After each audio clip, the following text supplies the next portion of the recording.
Yan si Taragis, oh.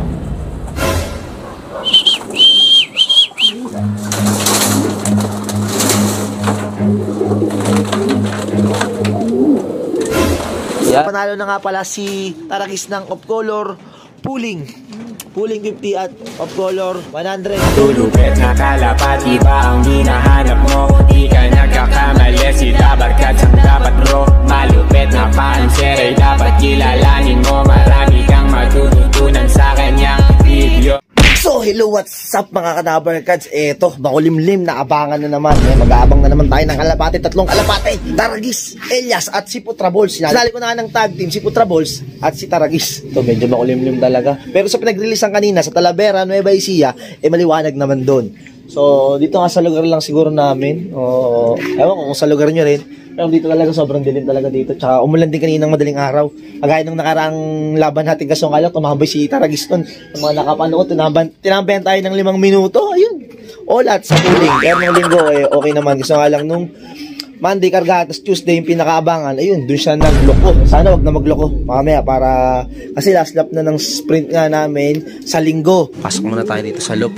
So, kukuhain ko lang tong si Imported. Lagay ko muna dito sa dito sa pinaka-pestuhan ni Taragis. O yan, nandiyan na siya. Mamara-mara ako. Kapag nakita mamaya ni Taragis, sana gumana. Galit natin siya ng gusto. O kaya kuhain ko siya, pakita ko mismo kay Taragis, no? Pang kampay-kampay, no? Parang old style na pang galit-galit talaga sa mga kalapate. Para pumasok. Kita nyo, di ba? Napakadilim talaga. Alam nyo ba ang kadiliman? Sana bago umulan, yung kalapate natin 3. Bagyang pag-ambon-ambon na. So, dun nga manggagaling ang mga ibon. Doon banda sa direction na doon. Sila manggagaling. Dito nga yung south. So, pero dito kasi bumibelo yung ibon natin kasi dito papasok. Diyan yung pinakabelo nila bago sila lumanding. Tapos tatambay na naman doon si Taragis. Nag-iisipan ko nga kung kukuhain ko na agad si Imported. Tapos papakita ko kay Taragis na bago pumasok. Kasi kagaya nung nakaraan, ganito rin kadilim yun eh. Tumambay-tambay pa. Kasi siguro nahirapan siya. Tolero pa siya, tolero. Tagal pumasok. Ayan. Pero nung maaraw, nung linggo, okay naman yung ano niya eh. Pasok naman siya agad kasi hanap na talaga ng tubig. Nag-ulan-ulan pa naman.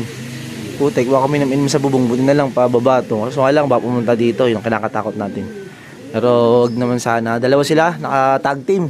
Putraballs at Taragis. Ambon na. Lumalakas no. Wait oh. Nasa ilalim kasi tayo ng puno kaya di ganong ramdam. Pero dun nga sa labas, no, kita, hindi nyo kasi ganong napapansin eh. Yan, malakas na nga yung pinakaambon. Ayun, no, padaanan na, oh. Tayo wala pa, may 5 dumaan na. Ayun, may 5 nang dumaan. Ito pala si Taragis. Kita ko na.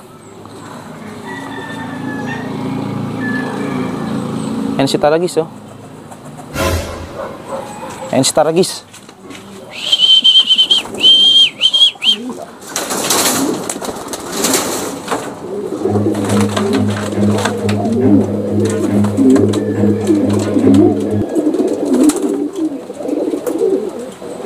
Wala, umulan pa. Pasok na. Tagal pa pumasok. Awit yan. Yan. Pero alam ko, talo na tayo. Pero kaklakpar natin. Para malaman natin pinaka-speed niya.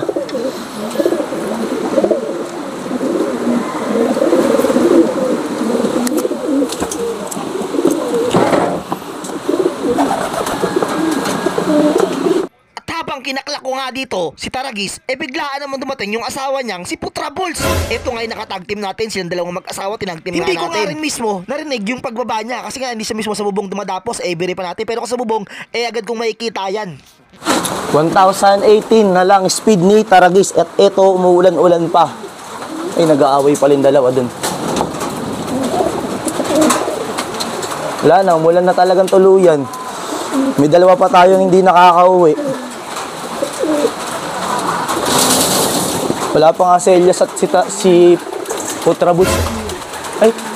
Ay, meron na pala. Dito na pala.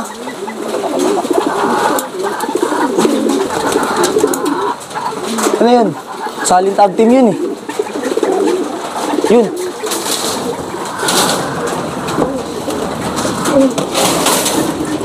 Ay, thank you Lord. Nandito na. Kasabay lang yung dalawa. Buti hindi nagtagpo. Kahit sa tag team lang, pwede na.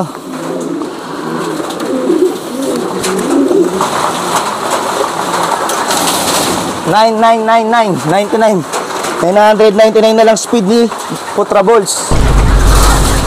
Naligo na yung kalapate natin. Ang kulang na lang natin dito si Elias. Ayan, okay na yan. Buwang donate na tayo kasi dami na dumadaan kanina eh. Smash pa ako. Ayan, nagsisiligo na mga kalapate natin. Eto, sumisigaw-sigaw na ako para marinig nyo nga boss nga natin kasi sobrang lakas nga talaga ng ulan. Ayan, nagsisiligo na.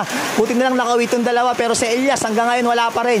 Sana nga dumiskarte si Elias. Sumilong-silong muna siya para mamaya baka uwi pa siya rito, no? Ayan, nagsisiligo sila oh. Oh, ligong-ligo yung halos lahat nagsiligo kumpara lang doon sa isang inakay. Tapos yung dalawa nandito na eh. Taragis kasi Putra Balls. Elias lang talaga kulang natin para nga makompleto yung tatlong inarga natin kagabi. Ayan, Talavera, Nueva Ecija. At napakalakas na nga talaga ng ulan. Bumuhos na talaga. Sakto pagkalabas ko. Eto, dito na pala si Elias. Time check tayo. Eto, 8:40. Ayan. So, papasukin na natin to si Elias.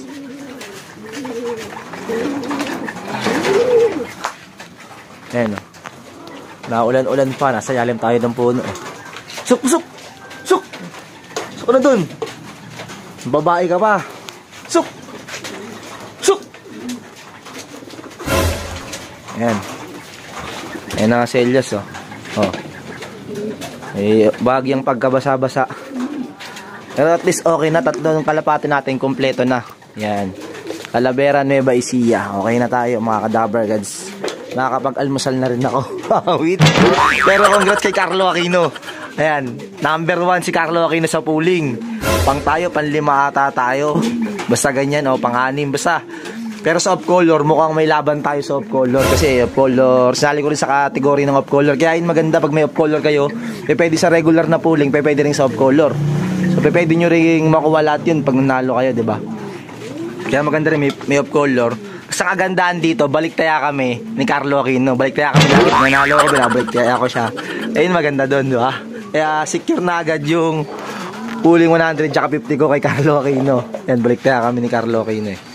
So, si YG nga yung nanguna. Si YG yung kasabay ni Bubbles nung sa BBCM yung kinakarga namin.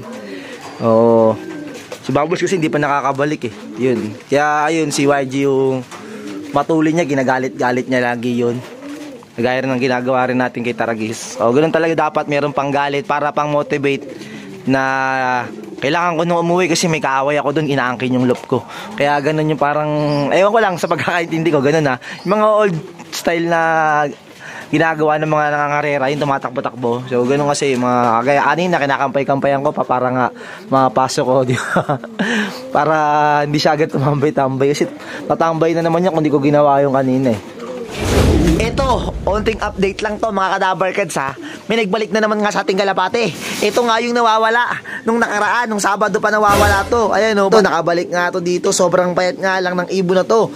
Kaya kompleto na nga yung tatlong kalapate natin kasi nga nung nakaraan, diba? Tatlo nawawala nating kalapate noon. Yung dalawang naka-MacArthur at nagbalikan naman din nung linggo mismo. Nung isa alas 3, yung isa 5:27. At ito naman itong kalapating to, nagbalik naman to dito. Ayun o. Kaya kompleto na nga yung Team South nga natin. Kasi 16 lahat yan, binigay ko kayo yung dalawa. So, binigyan pala tayo ng isa ng tropa. So, 17 pala dapat. Tapos yung isa pinamigay ko rin sa tropa. Kaya ito ngayon, 14 nga lang to. At wala pa nga din nawawala. Wala pa nawawala sa ngayon sa mga Team South nga natin ha. Sa mga tinuturuan natin dito. At ayan o. Ayan. Tapos, panalo na nga pala si Taragis ng off-color pooling.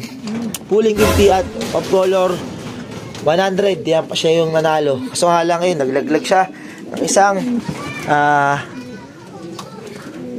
feather. Ayan, naglaglag siya ng isang feather. So, ayan, naglaglag nga lang si Taragis nga natin. Pero all goods naman. Ang nanalo naman, nasabi ko na kanina, di ba, si Carlo Aquino ang nanalo, kaya balik tayo kami. So, tapos manalo pa ako ng color 50 tsaka 100. Regular kasi yung tinayaan ni, sa regular kasi nanalo si, regular pooling nanalo si Carlo Aquino. Mas malaki yung napanalo niya na gano'n. Mas malaki yung panalo pag gano'n sa regular kumpara nga sa off-color na onti lang kami naglalaban-laban. Kaya okay na din yung mga ka-Dabber Gods. Mamaya papawis na naman kami kay Carlo Aquino. Ayan, kasi nga meron kaming team ngayon Team Dabber Cats, ewan ko ba't naisip nyo Team Dabber Cats kasi may paliga nga rito nga nagkakalapate lang. 6 months kailangan yung kailangan ng tagal na nagkakalapate ka bago ka makasali sa sa games nga basketball nga. Saktong-sakto nga yung mga panalo nga namin. Meron na kaming jersey. So ang jersey namin 1K. Kasama na dun yung pinakakota. So wala na kaming babayaran. Kasi nga dun mismo sa may parang tawag dito. Sa committee kasi magpapagawa lahat. Kaya 1K isang player, kasama na yung uniform, tapos wala nang babayaran sa kota. Ang babayaran na lang yung playing fee kada game, kasi ang babayaran kasi doon yung pinaka-referee. O yun, all goods na mga Kadabber Cats. Masaya na naman tayo syempre. Iniwan nga tayo ng kalapati nga natin. At eto nga, talo nga lang tayo kayo sa tag team. Pero okay naman din mga Kadabber Cats. At susubukan ko na yung mga kalapati natin dito. At eto, masaya ako, nakabalik ko tong kalapating to. Masaya ako ngayon, kasi diba nung linggo nanalo nga rin tayo ng pooling nun. At nagsiwian din yung nawawala nating 2 kalapate. So, eto ngayon yung black check nga. Kaya kompleto na ulit yung pinaka-lineup natin. Ito siya, yung black check. Ayan. Ito. Yan siya. So, yan. Kaya kompleto na ulit yung lineup nga natin. Ngayon sa sobrang paghahanap ko, tsaka paghahagilap ko sa kanila kung anong problema ako. Tsaka hindi ganong nag-uwi. Tapos pag nasanay na akong nawawalan ng kalapate, eto naman ngayon, nagsisiwian sila. So, ayan, okay mga Kadabber Cats, di ba? So, yun lang, panalo na naman nga ulit, si Taragis nga ng pooling. Nung nakaraan kasi hindi tayo sumali ng polo, kasi konti lang sumali. At kagabi kasi medyo marami-rami, kaya ayun, sumali tayo ulit ng off-color pooling. At okay naman mga Kadabber Cats, may pabili na naman tayo ng patoka nga kay Taragis. So, yun lang yung video ka natin ngayon. Kasi ako may kalapati nga sa atin ulit. Goodbye! Peace!